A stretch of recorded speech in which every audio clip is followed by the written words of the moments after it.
నమస్తే, నేను మీ సతీష్. హామ్ ఫట్ నిన్నటి నుంచి ఆంధ్రప్రదేశ్లో ఏ నోట విన్నా కూడా వినిపిస్తున్నటువంటి మాట ఇదే. ఎవరిని కదిపినా కూడా హామ్ ఫట్ అంటా ఉన్నారు. ఏమిటి హామ్ ఫట్ అనే కదా మీ అనుమానం? సహజంగా ఈ పదాన్ని మనము ఎలాంటి సందర్భాల్లో ఉపయోగిస్తూ ఉంటాం? ఏవైనా కూడా ఉన్న ఫలంగా మాయమైపోవడం. అంటే ఇప్పుడే మనం ఒక వస్తువు చూసున్నాం, ఆ వస్తువు ఇలా తిరిగి మళ్ళీ అటు తిరిగేటప్పటికి ఆ వస్తువు అక్కడ లేకుండా పోయిందనుకోండి, ఏమైందిరా అంటే సహజంగా పక్కవాడిని ఎవరినైనా అడిగితే వాడు చెప్పేది హామ్ ఫట్ అంటాడు. సరదాగా చెప్తారు ఆ మాటని. కానీ ఇప్పుడు ఆంధ్రప్రదేశ్లో ఈ రోజు నుంచి జగన్మోహన్ రెడ్డి తీసుకొచ్చినటువంటి ఒక కొత్త చట్టం, ఆ చట్టం ప్రకారంగా ఏం జరగబోతా ఉంది అంటే, మీ తాతలు తండ్రుల నుంచి మీకు సంక్రమించినటువంటి స్థిరాస్తులు ఏవైతే ఉంటాయో, అది ఇల్లు కావచ్చు, పొలం కావచ్చు, లేదా భూములు కావచ్చు, ఏవైనా కూడా ఇక రేపటి నుంచి అన్నీ హామ్ ఫట్ కాబోతా ఉన్నాయి. అంత ప్రమాదకరమైంది ఈ చట్టం అని చెప్పి న్యాయ నిపుణులు కూడా అభిప్రాయపడతా ఉన్నారు. మరి ఏమిటి ఈ చట్టం?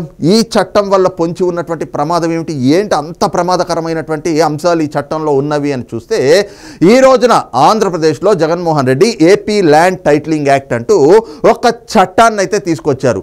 ఈ చట్టం తాలూకు ఉద్దేశం ఏమిటి, ఈ చట్టం ద్వారా ప్రజలకు జరగబోతున్నటువంటి నష్టం ఏమిటి అనేటువంటిది ఒక్కసారి క్షుణ్ణంగా పరిశీలిస్తే, ఏదైతే ఈ చట్టం తెచ్చిన తర్వాత ఇప్పటి వరకు మనకి రిజిస్ట్రేషన్లకు సంబంధించి, అంటే ఆస్తుల రిజిస్ట్రేషన్లకు సంబంధించి ఎక్కడ మనం చేయించుకునే వాళ్ళం? ఆంధ్రప్రదేశ్లోనే కాదు, దేశమంతటా కూడా ఉన్నటువంటి వ్యవస్థ ఏమిటి అంటే సబ్ రిజిస్ట్రార్ కార్యాలయాలు. ఆ సబ్ రిజిస్ట్రార్ కార్యాలయాల్లో సబ్ రిజిస్ట్రార్లు ఉంటారు, కింద సిబ్బంది ఉంటారు. వాళ్ళకి సంబంధించి రిజిస్ట్రేషన్ చేయించుకునేటప్పుడు మనం ఆస్తి కొనుగోలు చేస్తే దానికి సంబంధించి ట్యాక్స్ ఏదైతే ఉంటుందో ఆ ట్యాక్స్ ఏదైతే సేల్ ట్యాక్స్ కట్టేసి, ఆ తర్వాత రిజిస్ట్రేషన్ పత్రాలు అవన్నీ కూడా పూర్తి చేయించుకున్నాక అక్కడ సబ్ రిజిస్ట్రార్ ఉండి పూర్తిగా వాటన్నిటిని పరిశీలించాక దాన్ని ఆ పత్రాలు మనకిస్తారు. ఆ పత్రాలు తీసుకెళ్ళి మనం మన ఇంట్లో పెట్టుకుంటాం. ఆ భూమి మనది అని చెప్పి మన పేరు మీద ఉంటుంది, లేదా ఆ ఇల్లు అయితే కనుక ఇల్లు మనదవుతుంది, పొలం అయితే కనుక పొలం మనదవుతుంది. మనం అక్కడ సరిహద్దు రాళ్ళు అవి పెట్టుకుంటాం.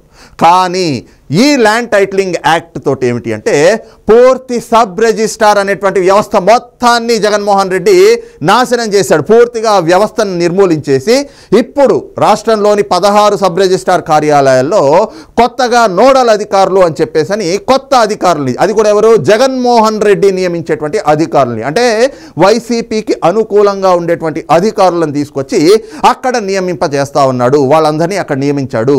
మరి వాళ్ళని నియమించి జగన్మోహన్ రెడ్డి చేస్తున్నటువంటి కుట్ర ఏమిటి అంటే, ఈ రోజు నుంచి ఈ ల్యాండ్ టైటిలింగ్ యాక్ట్ ఏదైతే అమల్లోకి వచ్చిందో, ఈ యాక్ట్ అంటే ఈ చట్టం అమల్లోకి వచ్చిన తర్వాత ప్రతి ఒక్కళ్ళు కూడా చేయవలసినటువంటి పని ఏమిటి అంటే, మీరుంటున్నటువంటి ఇల్లు మీ తాతలు తండ్రుల దగ్గర నుంచి మీకు సంక్రమించిన, లేదు గతంలో మీరు ఎప్పుడో దాదాపు ఒక 20 ఏళ్ళు 30 ఏళ్ల క్రితం మీరు కొనుగోలు చేసినటువంటి ఇల్లు అయినా, లేదంటే మీకు ఏదైనా తాతల తండ్రుల నుంచి వచ్చినటువంటి భూములు పొలాలు ఏవైనా ఉంటే వాటికి సంబంధించినటువంటి ఒరిజినల్ డాక్యుమెంట్స్ తీసుకుని ఈ నోడల్ అధికారులు ఎవరైతే ఉంటారో వీళ్ళ దగ్గరికి వెళ్ళి ఇప్పుడు మళ్ళీ మీరు కొత్తగా రిజిస్ట్రేషన్ చేయించుకోవాలి.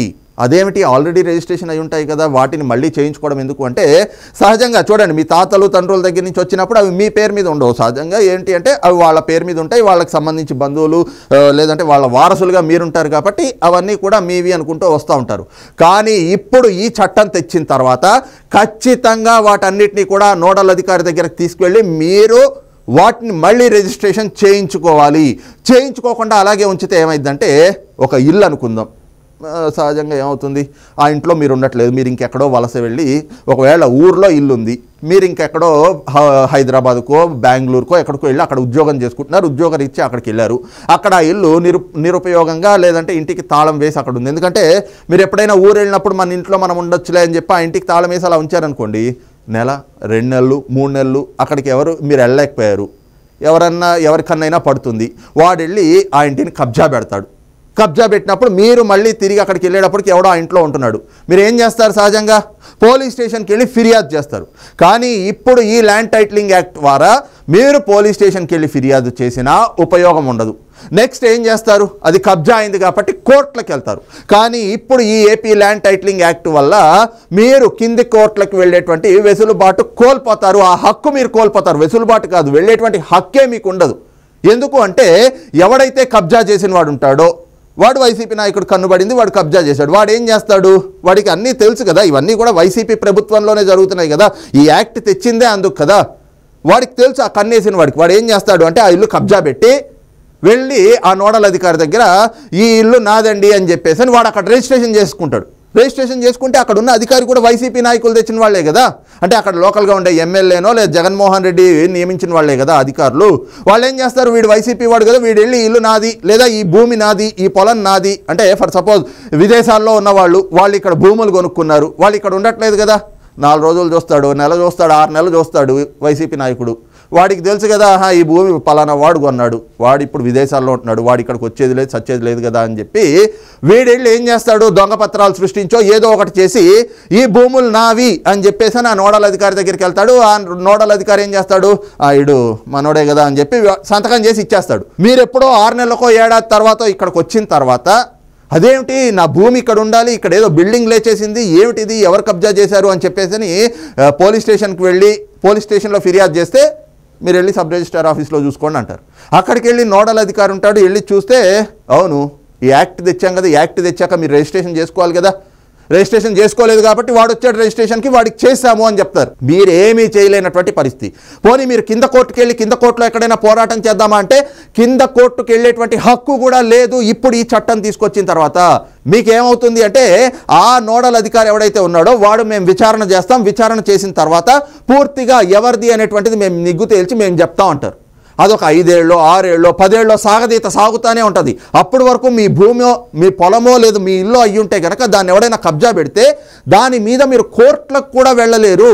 మీరు ఆ భూమి ఏమో వాడు ఎంజాయ్ చేస్తూ ఉంటాడు, ఆ ఇల్లు భూమో పొలమో వాడు ఎంజాయ్ చేస్తూ ఉంటాడు కబ్జా పెట్టిన వాడు, మీదైనా కూడా మీరు దాన్ని అనుభవించేటువంటి పరిస్థితి ఉండదు. పోనీ పోరాటం చేద్దామా అంటే మీరు పోరాటం చేయడానికి కింద కోర్టులకు వెళ్ళలేరు. కింద కోర్టులకు ఎప్పుడు వెళ్ళాలి, కింద కోర్టులకు వెళ్ళాక ఎక్కడికి వెళ్ళాలి అంటే హైకోర్టుకు మాత్రమే వెళ్ళాలి. ఆ హైకోర్టుకు కూడా ఎప్పుడు వెళ్ళాలి, ఈ చట్టం ప్రకారంగా ఈ నోడల్ అధికారి ఎవడైతే ఉన్నాడో వీడు విచారణ చేసి ఒక 10 ఏళ్ల తర్వాత వీడేదో తీర్పు ఇచ్చాడు అనుకోండి, ఆ 10 ఏళ్ళు ఆగి ఆ తీర్పు వచ్చిన తర్వాతే దాన్ని సవాల్ చేస్తూ హైకోర్టుకు వెళ్ళాలి తప్పితే ముందు మీరు కోర్టులకు ఆశ్రయించేటువంటి హక్కు కూడా ఉండదు.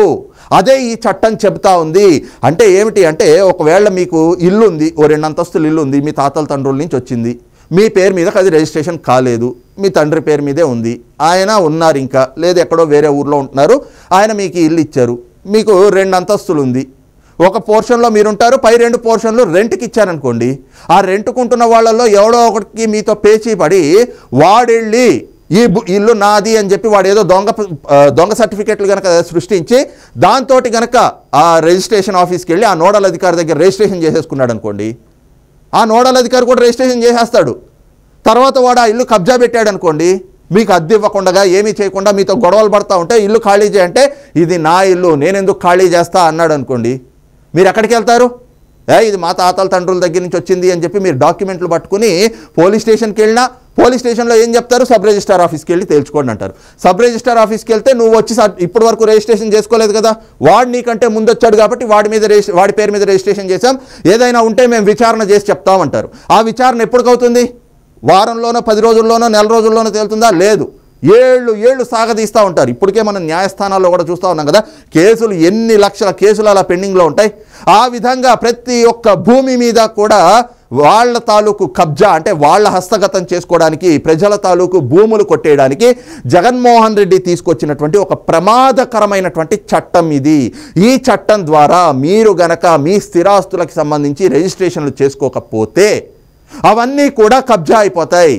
ఈ విధమైనటువంటి ప్రక్రియ చేయడానికే గతంలో Jaganmohan Reddy AP land survey అంటూ సమగ్ర భూ సర్వే అని చేయించాడు. కారణం ఏమిటి అంటే చాలామంది విదేశాల్లో ఉండేటువంటి వాళ్ళు లేదంటే కనుక వేరే రాష్ట్రాల్లో, ఇప్పుడు ఆంధ్రప్రదేశ్లో ఉండేటువంటి వాళ్ళు వేరే రాష్ట్రాల్లో అంటే ముంబైలో కానీ పూణేలో కానీ సూరత్లో కానీ లేదంటే కనుక తమిళనాడులోనో బెంగళూరులోనో కర్ణాటకలోనో లేదంటే కనుక తెలంగాణ ఇట్లాగ వివిధ రాష్ట్రాల్లో ఎక్కడో దగ్గర వాళ్ళు ఉద్యోగ రీత్యానో వ్యాపార రీత్యానో అక్కడికి వలస వెళ్ళిపోయి ఉంటారు. కానీ వాళ్ళకి వాళ్ళ ఆస్తులు మన స్వగ్రామంలో ఉంటాయి కదా, సొంత రాష్ట్రంలో స్వరాష్ట్రంలో వాళ్ళకి ఆస్తులు ఉంటాయి కదా, వాళ్ళ గ్రామాల్లో వాళ్ళ ఊర్లలో వాళ్ళకి ఆస్తులు ఉంటాయి కదా.